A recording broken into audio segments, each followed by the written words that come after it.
Well, well, well.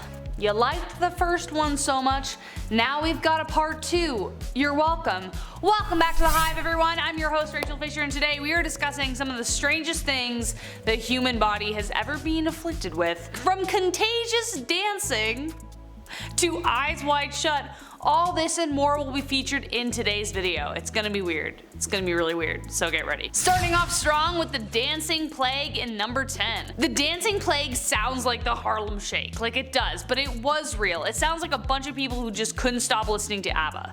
Oh wait, that's just me, because their new songs came out and I'm just obsessed. The dancing plague was actually a real thing that occurred in Strasbourg in July 1518. The whole phenomenon kicked off when a woman named Frau Troffea stepped into the street and began essentially doing like the twist and shout, and she did this for about a week. And then soon over 40 people joined her, all doing like the same move. A month later, 400 people were involved. For a while, local physicians blamed the hot blood and encouraged it as a way to quell the boogie nights. They even brought in professional dancers and a band. But then people started like collapsing and dying of strokes and heart attacks. So like what? Like what even is this? Like this is real. Like you're probably thinking like, Rachel, come on, we aren't that gullible. Well, Google it, baby. It is a well-documented event. The movers and shakers were eventually whisked away to a mountaintop to pray for absolution, and that cured them. I don't know why. One theory suggests that this was a result of consuming ergot, a fungus commonly found on damp rye which produces hallucinations and spasms, but there's no clear answer. People just love to dance. No idea. It's so weird, right? Like I was like, this has gotta be fake, and they were like, no, it's well documented. I'm like, okay. Sure enough, whatever, Google. I'm beginning to trust you less and less these days. Anyways, number 9. Disembarkment Syndrome. Disembarkment Syndrome is a very difficult condition to diagnose and even more challenging to cure. It is a strange neurological condition that follows a motion event like flying on a plane or being on a cruise ship. The patient will feel as though they are still swaying or rocking as if they're still on the craft. Symptoms vary in severity day by day, but they can also include confusion, nausea, sensitivity to light, headaches, a bobbing sensation, and could relate to stress and fatigue.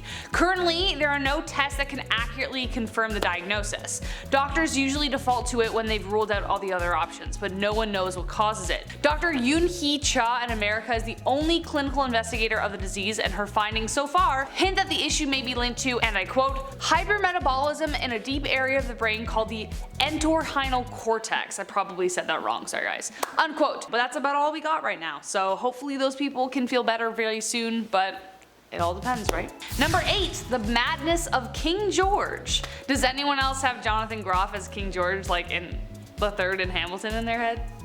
No? Just me. Okay, cool. The Madness of King George is a mystery a lot of historians are determined to solve. His infamous erratic behavior has become the talking point in movies, plays, and even children's books.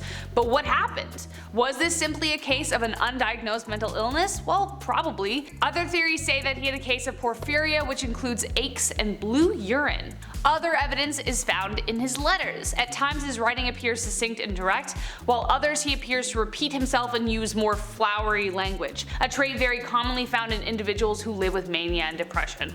But as for the case of porphyria, in his medical records, it is shown doctors gave him gentian, a plant with blue flowers that could also be responsible for the blue color of his urine. Porphyria, though, is also hereditary and none of his descendants had it, so it is likely it was a mental health issue, but as to what was the official diagnosis, we can never really be sure. Number 7. Putrid finger syndrome. This one sounds gross. And it is. You're welcome. Imagine being so smelly that you could fill a banquet hall with your stench, even if you shower all the time. Poor guy. Well, that's what happened to this 29-year-old patient 5 years after he pricked his finger on a chicken bone. His finger accumulated an infection that made his body smell like really bad, specifically that arm. When he had to be examined, it was entirely intolerable for doctors to even be near him for long periods of time.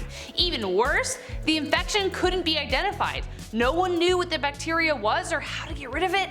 They tried several treatments including ultraviolet light, but nothing worked. But thankfully for the man, the infection spontaneously cleared up and doctors have no idea how. That's pretty lucky, but if it did come from a chicken bone, then maybe we should all put Kevlar gloves on next time we chow down on some Popeyes just to be safe. because I don't want that. I do not want that. At number 6, baby brain teeth. Strange things happen while we're in the womb. It's a crazy, magical waterbed of weird stuff. Sometimes wires get crossed and accidents happen, you know, because that's life. Doctors suspected something was up when the head of a 4-month-old baby started to grow unusually fast. They weren't so surprised to see a tumor, as that was their suspicion, but what they found inside the tumor was kind of ugh. When they scanned the brain, they saw what looked to be fully formed adult teeth inside the tumor itself.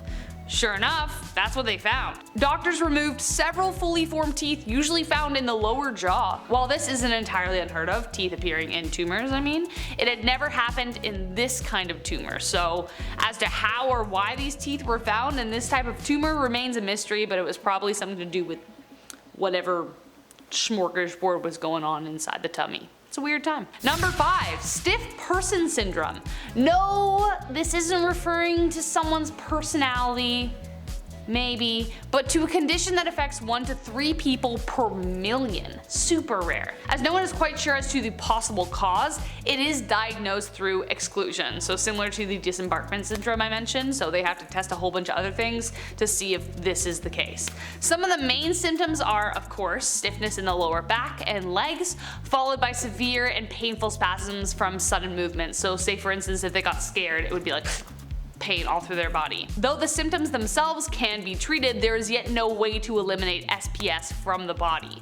The condition can show up at any point in life with no known trigger.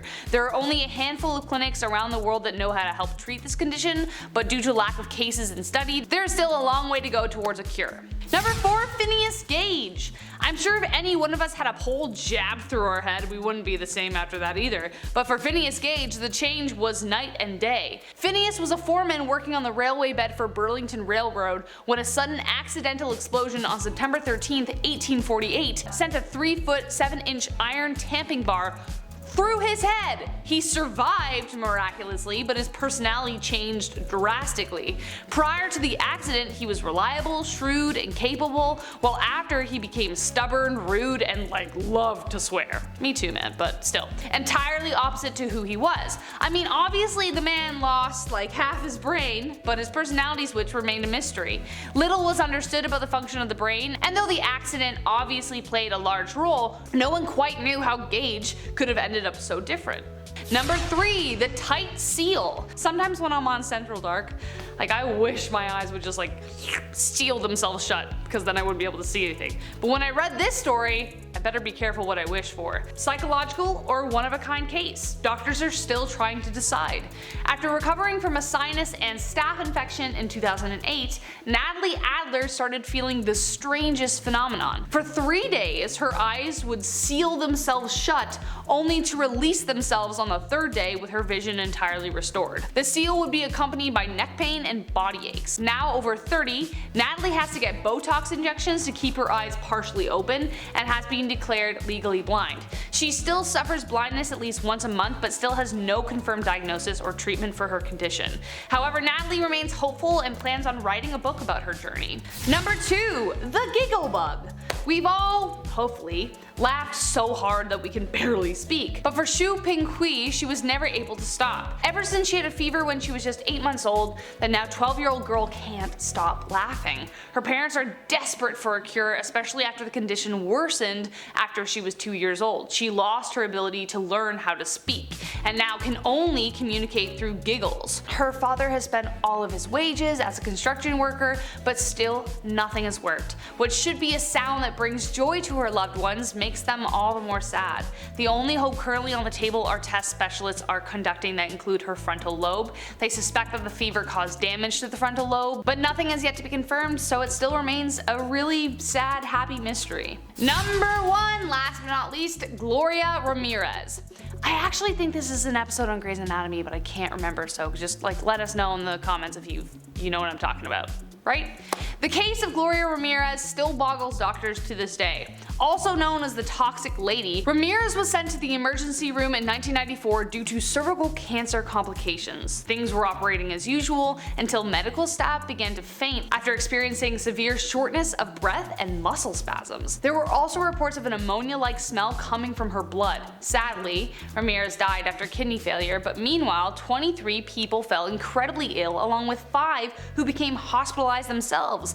Every single one of them had come in contact with Ramirez. What's even more terrifying is that there was no explanation for the issues. Doctors defaulted onto mass hysteria, but there was no explanation beyond that. Officials conducted 3 autopsies on the body, which led to the conclusion that a product called DMSO cream might have caused it, but as for the other aspects, no one is quite sure. And that was our list of top 10 unsolved medical mysteries part 2. If you like this video, you know we listen to you. Like, follow, subscribe. You know what to do. We love you. Anyways guys, I've been your host Rachel Fisher, and until next time, stay kind.